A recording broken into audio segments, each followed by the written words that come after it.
So being alone in a strange house at night has its own fear. But when a stranger calls, that fear intensifies. So let's take a look at the 3 films spawned for the 1979 supposed classic.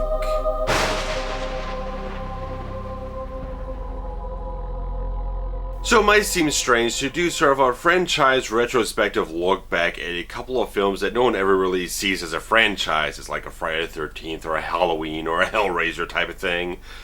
But I kind of just wanted to delve back into these films and just trying to get something a little extra for you guys this Halloween season. A couple of quicker reviews, kind of spice up the variety of things. So, When a Stranger Calls was released in 1979 from director Fred Walton, which was born out of a short film that he did called The Stranger, which is basically the first 20 minutes of this film, which, be straight honest, this is by and far the only part of this whole film that it really excels in any type of way, because the whole film has 3 different parts to it. Obviously, all films really do, but this one has 3 distinct parts to it. First off, you have that great opening sequence. The whole thing everyone knows, the whole urban legend of everything, of the killer in the house, calling on the phone, you don't know where he is, don't know anything about this guy, he keeps calling saying, have you checked the children? Just kind of terrorizing and haunting this young babysitter alone at night in this house. And it is, even though I've seen the film before, watching it again still has a certain level of effective creepiness and tension and atmosphere to it. It is still a very well executed sequence in this film that shows this was the most well crafted part of this whole concept. And because it was created originally as a short film and then they remade things and expanded it to a feature-length film, really shows that they had all the juice in that first 20 minutes, and everything else, mostly from there on out, really runs very dry from that point out, because you have that first sequence of the film and then it jumps 7 years into the future where the killer, Kurt Duncan, portrayed by Tony Beckley, escapes from a mental hospital and everything, and him and Charles Durning go ahead and have this sort of very weak cat and mouse game, psychological thriller going on through the rest of the film, and the whole thing just doesn't amount to much.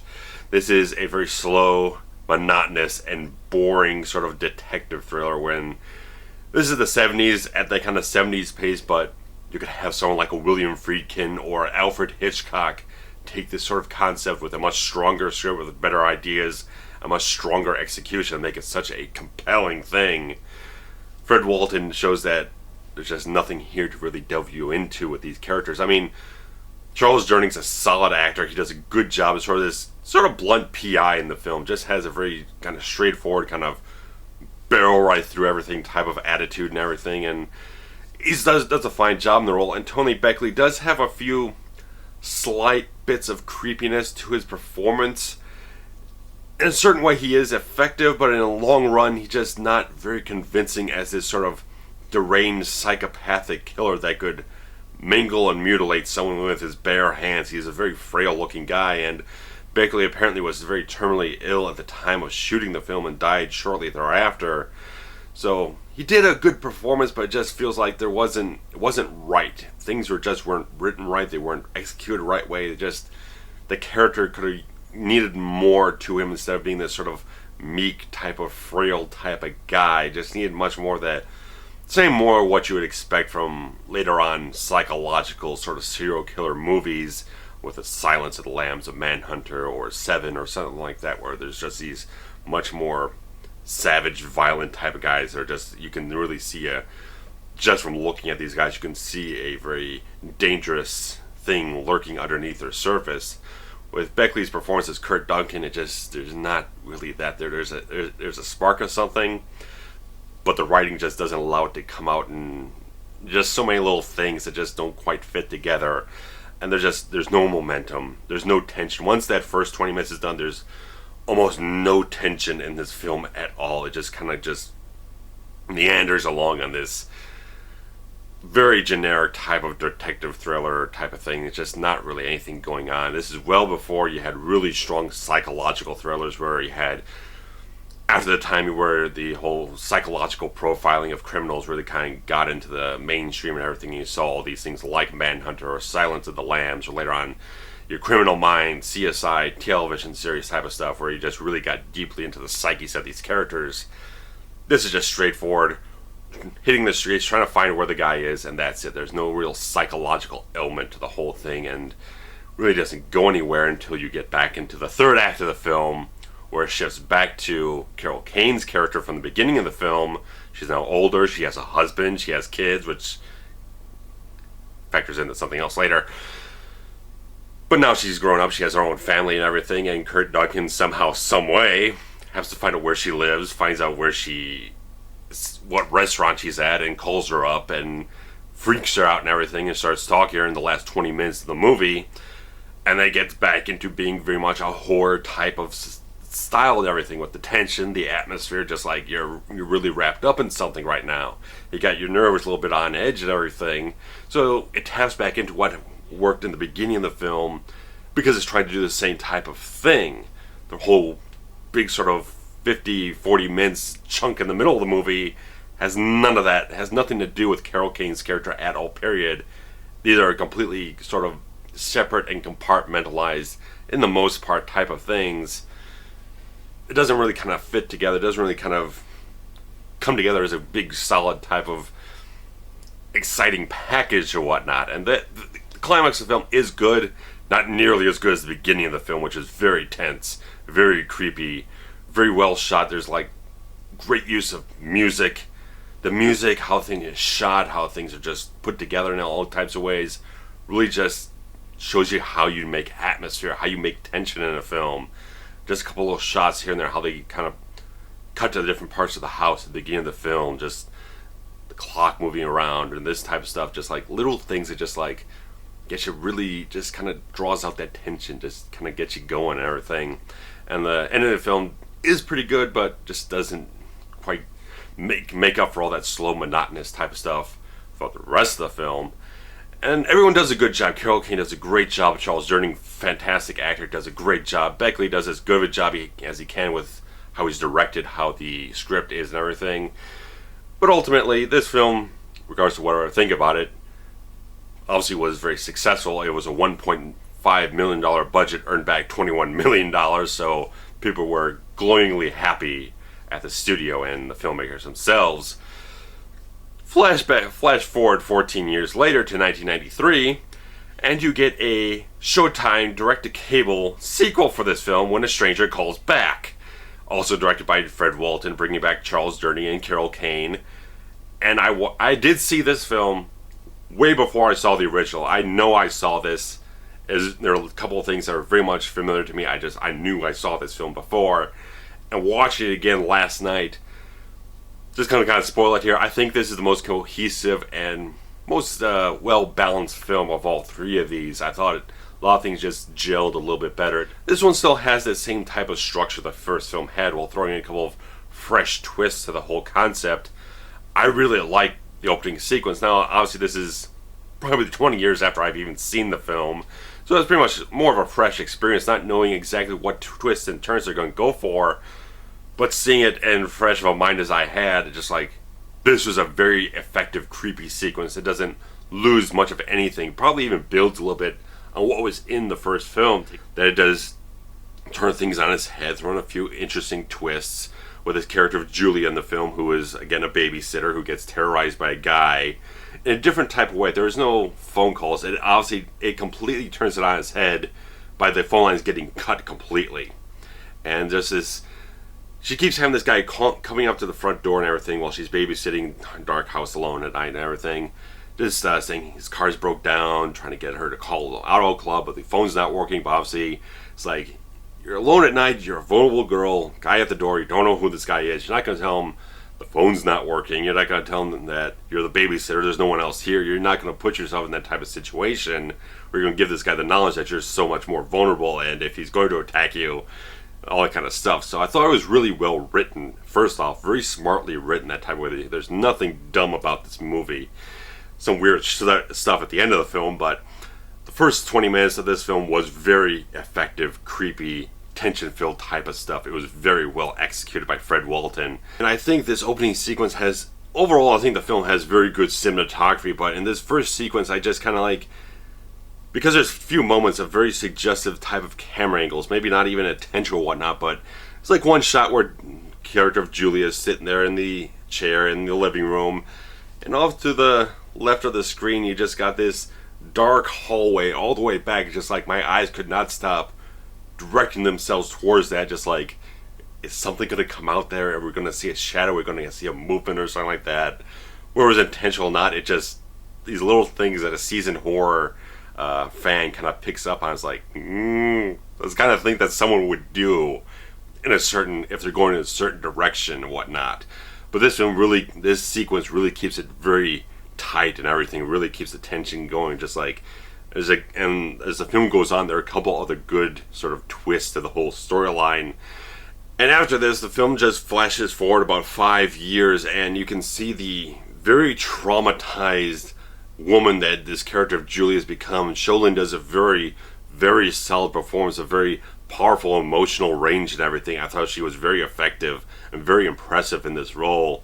Very, very good. And you get Carol Kane. She's kind of this kind of grief counselor of some sort at the college that she's going to. It's kind of odd because it's like, where's Carol Kane's, Jill's husband and kids? She's apparently living completely alone in this film. And I was just trying to figure out timeline in this whole thing, because in the first film, you got the first sequence that jumps ahead 7 years, and that 7 years later, people are still dressing like it's the 70s, and Jill's husband has a big white man afro, so it's like, are they trying to tell me it's 1986? Kind of showing the future as if it's still the 70s, or does the 7 years later happen in 79 or something like that? Because at the beginning of the film, of the first film, and that opening sequence takes place in 79, then you jump ahead 86 and she's got a couple of kids. By the time you get to 93 and this film is released, the kids are probably not even teenagers yet, so it's like they're off at college or something like that, and it just kind of made it weird. It's like, that's a thread from the first film that doesn't get explained or picked up or anything, like what happened to her family. But Carol Kane still does a very good job, also showing a lot of traumatized quality in her character, really kind of using her experience to help the character of Julia along. And it's great because you see Carol Kane actually doing a couple of self-defense moves and everything, and she's weapons trained and everything. So it's a very well-written screenplay in my view, that they really did a good job of just kind of pushing the character to the next step and everything.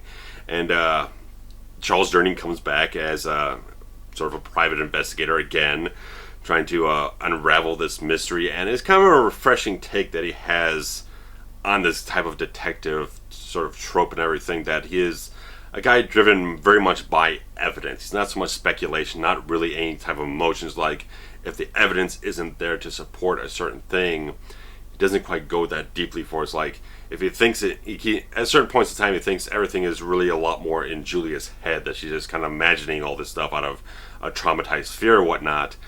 But he keeps working the evidence to try and get back into it, and it just is a nice little progression. It's nothing remarkable or whatnot, but it's a well put together little film. And the film does have a very interesting type of thing with the stalker of this film, because there is a peculiar twist that he ends up being a ventriloquist, because the whole thing in the beginning of the film, they think there's two guys, because at the end of the thing, Julie hears a guy outside the front door, and then she turns and sees a guy in the living room, so they think there's two guys involved, but apparently there's some kind of ventriloquist throwing his voice.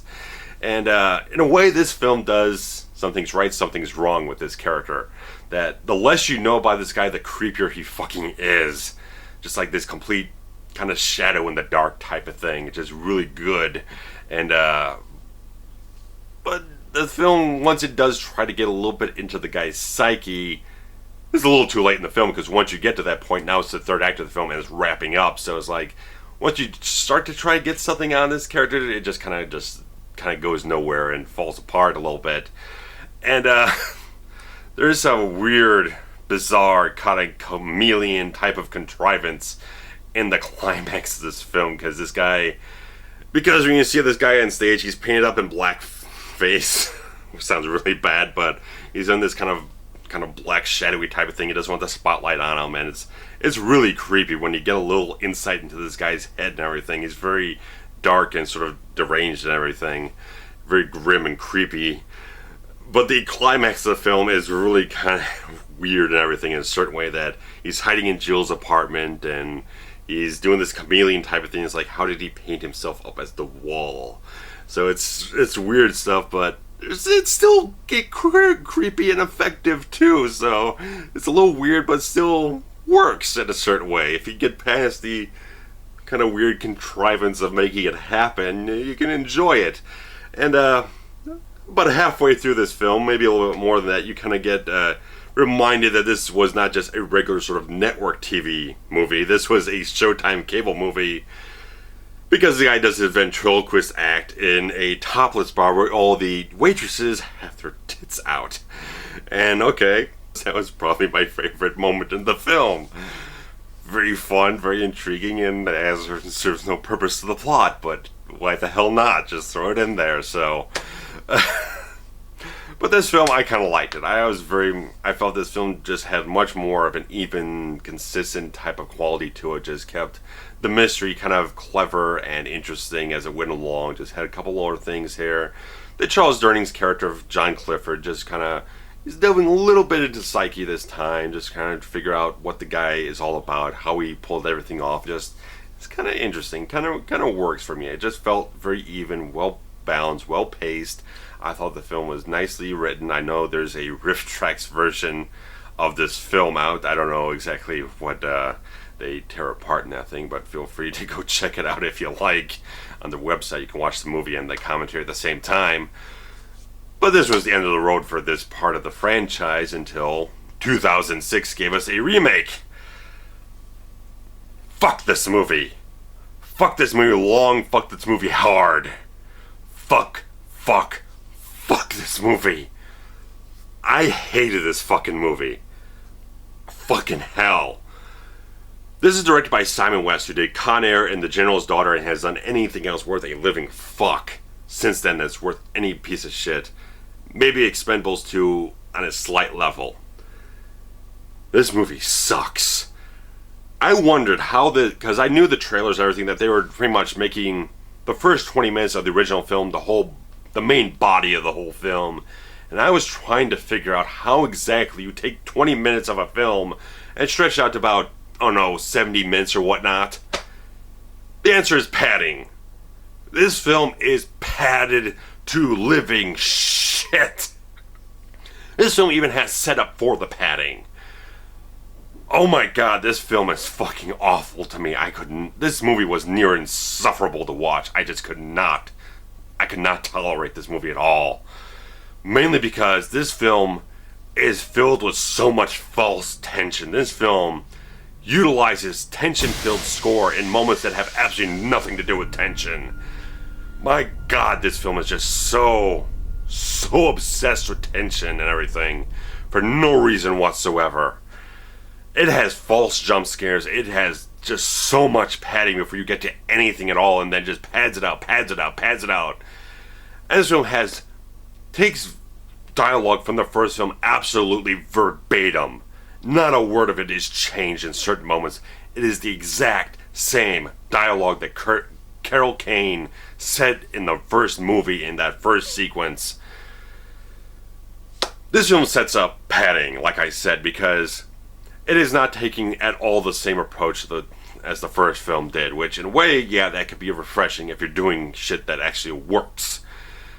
This film was setting up character of Jill with all her friends and all her angst and all her kind of family stuff and all this kind of shit, just so it can go on later on and throw back to that when it has nothing better to do with you.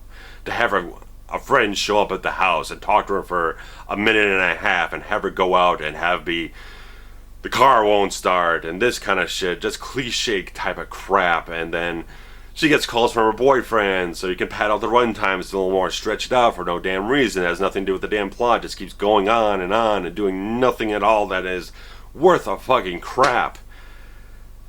To a seasoned horror fan of over 15 years, I could not stand this movie one fucking bit. Even the end of this movie is a sequence of false tension and a jump scare. This film is just shit to me.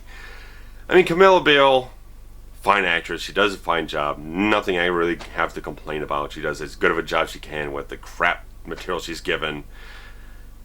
Simon West, I don't know what the fuck you're doing anymore. I don't know what the fuck this movie was for you. It didn't work for me. Even the opening sequence, which was all kind of suggestive type of weird type of stuff, or the credits and everything, they just have this sequence of this carnival going on and this phone calls over the opening credits and weird shit. Like, still doesn't do anything for me. And just going into this whole high school drama type of stuff for the next 10 minutes and shit like that, it's like, I don't care. The first movie and its sequel had no need for any type of character setup for first 10 minutes. They jumped into the whole thing. You got sympathy for the character. You got wrapped up in the tension of the film. This thing just takes so long to get to anything worth a goddamn shit, because this film blew itself. Self-sabotaged itself in the first 24 minutes. 24-minute mark, I was done with this movie. Because it hit two successive false tension sequences, followed by a jump scare with a cat jumping out of the freaking closet or something. Fuck this movie. I was done with it 24 minutes in, and this was a 90-minute movie. This movie was suckage. Total fucking suckage for me. I could not stand watching this movie. It was just fucking shit. This fucking thing, it just drives me nuts having a film that just pumps in all this tension-filled music just to get you, because it doesn't know what the fuck else to do with itself, because it has a script that it doesn't know what to do with itself either. I could go on about other random shit in the film, but it's like, it's not worth doing. It's not worth watching at all. This movie just stunk to me, and it stinks that it was a $15 million budget and got almost $67 million back off this piece of crap. My God, this thing just, it's almost Freddy's Dead level of suckage to me. Almost. Not quite, but it's just like, when I was watching this, it's like, fuck this movie over and over again. I kept saying, fuck this goddamn movie. It's amazing to me that I do these franchise retrospective things, and almost every single time the last movie I talk about, it's just a pile of shit. Suckage, man. Real fucking suckage. And it's usually a remake that ends up. Stop it. Just stop it. You don't know what you're doing with these horror remakes at all, period. Not Friday the 13th, not Nightmare on Elm Street, not any of these things. Stop it. Just stop it. Get some good filmmakers who know what the hell they're doing with the genre, a good solid screenplay, a fresh original twist on everything, and do the shit right. Someone who knows how to do suspense and atmosphere and tension the right way, use it the right way at the right times, and do things right. This film didn't do it right, and it pissed me off. So that's all I got to say about When a Stranger Calls. So, not the greatest set of films at all, period. First film has only that first sequence really going for it. That's the thing everyone remembers from it, and just, they take that one sequence and they kind of galvanize it into being the whole film is a great film, and that's not the case at all, in my opinion. Anything that these films are done with, those type of phone calls, the creepy phone calls, were done exceptionally, immensely, exponentially more intense and creepy and disturbing in the original Black Christmas, which will be spotlighted in the horror season of Halloween and everything. Kind of leaving that for my Twisted Christmas series of films, so kind of a different set of Christmas movies, so with the twisted mind of myself and everything, so it'll be a nice change of pace when all the snow is on the ground and the nice cheery atmosphere is around. Get you a little horror, a little kind of drug-related Bret Easton Ellis type of stuff too. So that's a long way away, but teasing it now for you guys. So post your comments below about what you think of any one of these three films. The original, the sequel, the remake. Just thinking about the remake just gets me all bent out of shape, but okay. That's all I got for you guys. I could go on more, but I've gone on plenty. So, take care. For our horror month will continue. Plenty of stuff. Get you chilled, scared, and trembling. So take care. Bye-bye.